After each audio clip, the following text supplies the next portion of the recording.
Welcome back. How did you find that exercise?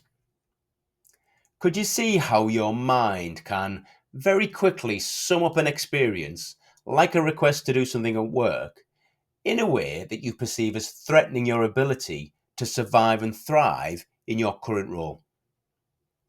This is our default operating system.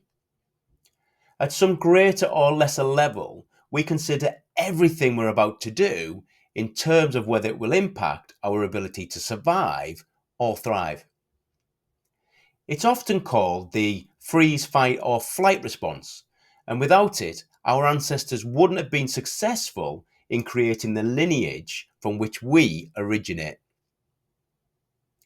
As I mentioned earlier, unlike a computer program which is written in software code, we need to write our own programs in a different way.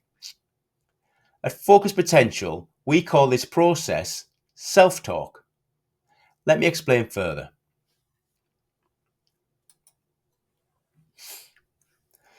So we have this operating system software in our computer brains, which is primarily there to ensure that we survive and thrive. And every other program has to run on it and meet those two criteria first before it does anything else. Will the action I'm about to take help me firstly survive and then thrive? How we interpret whether that action will satisfy those two criteria is key to understanding why we do what we do. Let's take a look at an example to help me explain. For the sake of argument, let's say that somebody holds these 7 beliefs, and together they formulate a belief system. If this somebody is tasked with giving a presentation on business performance, then what their senses tell them is actually happening while giving the presentation will be filtered through the system of beliefs which are being run on a criteria of whether the actions they are taking are helping them survive and thrive. Some of these beliefs will be helpful, and some of these beliefs will not. This filtering is what we call interpretation and can lead to another belief being developed which may or may not be true. Perhaps this person believes that the presentation they gave was a bad one, when in fact it just wasn't perfect, but was easily good enough and on par with what the audience was expecting. Mistaken beliefs can be carried with us throughout life and are so ingrained that we don't consciously notice them. By removing some of these limiting beliefs, we can change the filter or the interpretation, which in turn will change the coding we write entirely. Suddenly, we see things differently to how we might have before.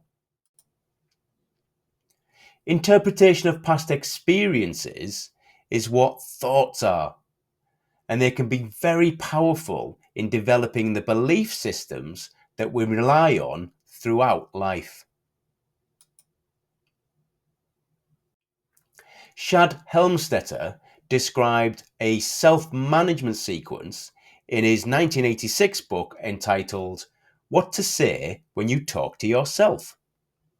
In this book, he explains the power of self-talk and how it can impact our behaviour.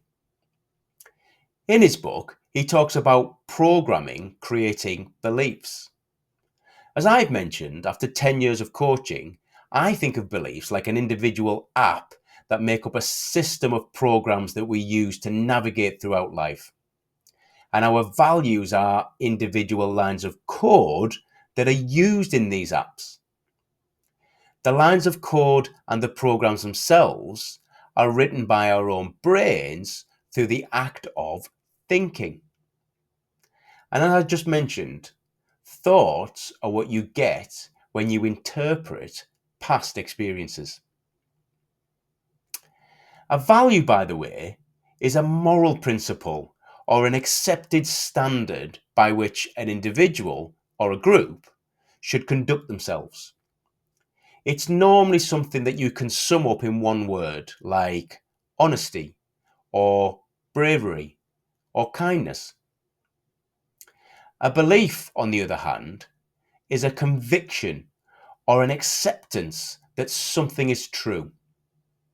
This conviction can be based upon evidence you have gathered yourself, like a scientist doing an experiment and seeing the results for themselves, or because you trust and believe what someone else has told you, like a student listening to a professor in a science class.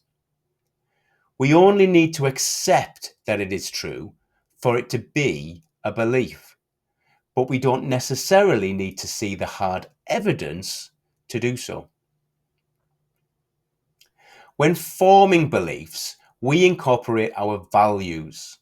So if one of my values is to be factual, then listening to the arguments of esteemed scientists who present the evidence they have collected may lead me to a belief that their scientific theory is true, despite the fact I've not actually run the experiments to prove it one way or another. Because our belief systems can be so complex, our brains have a really helpful functionality, which is to dramatically simplify them down to a straightforward perception or attitude. So, thinking about the previous example, that person might have a perception that the presentation went badly, which in turn may reinforce another unhelpful belief they have about themselves. This perception will trigger a set of emotions, which perhaps could be described as feeling bad about themselves. These feelings will in turn lead to actions and behaviours which may not be desirable. They could be things like refusing to give future presentations, or behaving in a withdrawn manner as they deal with negative feelings about themselves. Many of the actions and behaviours that you see in businesses and life in general will be shared by others in your family, friendship circles, community, teammates, and society as a whole. This is what we define as culture. Therefore, to get the right actions and behaviours within a group of people, you must take advantage of the cause and effect nature, which starts with thoughts in the individuals. Starting with people's feelings and emotions, it's possible to begin the analysis of understanding why people do what they do. Changing the interpretation of past experiences will result in different actions and behaviours. Now, you might be looking at the tens or hundreds or even thousands of people in your business and think that there's no way you could get around them all to understand what happened in their past to change the way they behave in the present. And you'd be right. You can't do that on your own. You need a culture where people naturally do that to each other.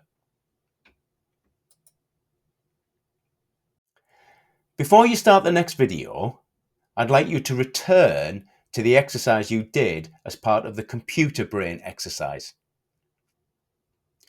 What one word value do you hold which you can attribute as being a part of each belief? There can be multiple values that are incorporated into a belief, or just one. Do the exercise, and I'll see you in the next lesson.